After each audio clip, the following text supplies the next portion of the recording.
আসসালামু আলাইকুম। আজকে দুর্দান্ত স্বাদের একটি ডেজার্ট রেসিপি শেয়ার করছি। তৈরি করছি ক্ষীর মালাই ব্রেড বা কোকোনাট মালাই ব্রেড। এটা খুবই সহজ একটি রেসিপি, কিন্তু খেতে ভীষণই মজার। এই গরমে এরকম ডেজার্ট বানিয়ে ঠান্ডা ঠান্ডা খাওয়ার মজাই আলাদা। এই রেসিপিটি একজন এক একভাবে তৈরি করেন, আর আমি সবসময় যেভাবে তৈরি করি সেটাই আপনাদের সাথে শেয়ার করছি। আশা করি আমার আজকের রেসিপি সবার খুব ভালো লাগবে। কোকোনাট মালাই ব্রেড তৈরির জন্য আমি প্রথমে একটা প্যানে নিয়ে নিচ্ছি 4 cup full cream liquid milk. আর এই মিল্কটাকে আমি আগে থেকে ভালোভাবে জাল করে রেখেছিলাম।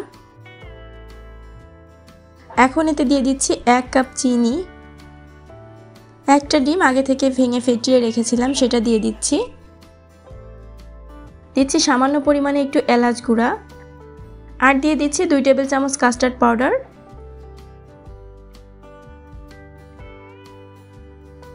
সবকিছুকে ভালোভাবে মিশিয়ে নিতে হবে। মিশিয়ে নেওয়া হয়ে গেলে মিডিয়াম আঁচে জাল করব 2 থেকে 3টা বলক আসা পর্যন্ত। মেজারমেন্টটা ঠিক থাকলে স্বাদটা একদম পারফেক্ট হয়। আর আপনি যদি প্রথমবার আমার ভিডিওটি দেখে থাকেন, রেসিপি ভালো লাগলে প্লিজ আমার চ্যানেলটিকে সাবস্ক্রাইব করতে ভুলবেন না।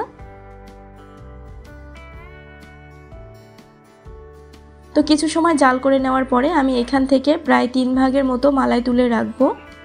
এটা আমি পরে ডেজার্টের ওপরে ছড়িয়ে দেব। এখন বাকি মালাইয়ের মধ্যে আমি দিয়ে দিচ্ছি 1/4 কাপ গুঁড়া দুধ, হাফ কাপ দিয়ে দিচ্ছি নারকেল কুড়ানো, দিয়ে দিচ্ছি কুচি করা বাদাম কিশমিশ, পছন্দ মতো কাজু অথবা কাঠবাদাম দিতে পারেন।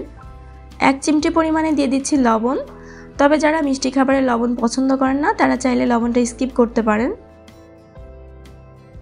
মিডিয়াম লো আছে অনবরত নেড়ে চেড়ে জাল করতে হবে। এ পর্যায়ে নাড়াচাড়া বন্ধ করা যাবে না, তাহলে নিচ থেকে লেগে যেতে পারে। নারকেল আর কাস্টার্ড পাউডারটা ব্রেডের সাথে অসম্ভব ভালো লাগে। এখন এ পর্যায়ে ফ্লেভারের জন্য দিয়ে দিচ্ছি 1 চা চামচ ঘি।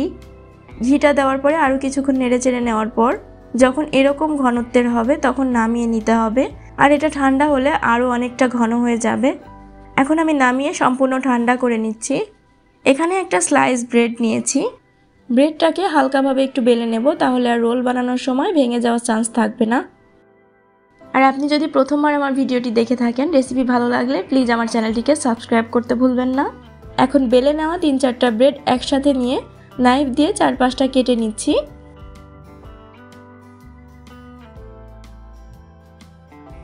হয়ে গেছে। এবারে আমি 1 পিস ব্রেড নিয়ে যে কোকোনাট মালাই ক্ষীরটা তৈরি করে রেখেছিলাম সেটা দিয়ে দিব। এক পাশ থেকে দিতে হবে আর এভাবে ফোল্ড করে নিতে হবে।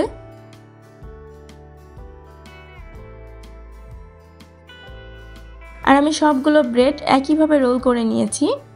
এখন প্রথমেই যে মালাইটা তুলে রেখেছিলাম ওইটা উপর থেকে এইভাবে ছড়িয়ে দেব।